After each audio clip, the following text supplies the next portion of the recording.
Sir మీ పేరు? నా పేరు భరత్ నందన్. నేను వరంగల్ నుంచి వచ్చాను. సార్ అసలు మీకు ఆల్రెడీ మొబైల్ షాప్ ఉందా, ఫ్రెషరా అండి? మొబైల్ షాప్ ఉంది ఆల్రెడీ. నాకు ఆల్రెడీ మొబైల్ షాప్ ఉంది. ఎన్ని ఇయర్స్ ఎక్స్పీరియన్స్ ఉంది సార్? 16 సంవత్సరాలు. 16 సంవత్సరాల నుంచి మొబైల్ ఫీల్డ్లో ఉన్నారు. సార్ బిఫోర్ ఎస్ఎంటీ అంటే మీరు ఇక్కడ రాకముందు ఈ నెల రోజులు వచ్చిన తర్వాత అప్పుడు సబ్జెక్ట్కి ఇప్పుడు సబ్జెక్ట్కి ఏ విధంగా మీకు ఎలా అనిపిస్తుంది? అసలు చాలా తేడా చూపిస్తుంది. అప్పటికి ఓన్లీ ప్రైమరీ చేసేవాడిని, ఓన్లీ కాంబోల్ వరకే. ప్రజెంట్ ఇప్పుడు ఏదో డెప్త్గా వెళ్తున్నా, మదర్బోర్డ్ వరకు వెళ్ళగలుగుతున్నా, సీపులు రీబాల్ చేయగలుగుతున్నా, అన్ని చేయగలుగుతారు.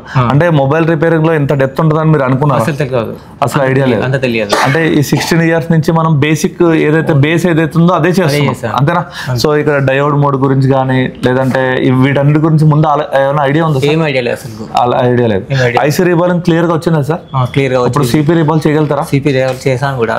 డబుల్ డెక్కర్ ఇవన్నీ చేయగలుగుతారా? చేయగలుగుతా. రన్నింగ్ మొబైల్ మీద చేశారా? రన్నింగ్ మొబైల్ చేశాను. 2 మొబైల్ సక్సెస్ కూడా అయ్యాయి. సక్సెస్ కూడా ఆన్ కూడా అయింది. Very good, class.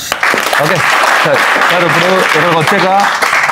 ఇక్కడికి వచ్చాక బోర్నియో చూడడం కానీ లేదా ఐసీ రీబాలింగ్ గురించి కానీ లేదంటే బేసిక్ ఎలక్ట్రానిక్స్ గురించి కానీ వీటి గురించి ప్రాపర్ నాలెడ్జ్ వచ్చిందా? వచ్చింది క్లియర్గా వచ్చింది, విత్ నోట్స్తో సహా ఉంది. సో ఇక్కడ ఎన్ని గంటలకు వస్తున్నారు? మార్నింగ్ ఎన్ని గంటలకు వెళ్తున్నారు? 9 to 9 అండి. మార్నింగ్ 9 నుంచి నైట్ 9 వరకు మనం అయితే ఇవ్వడం జరిగింది.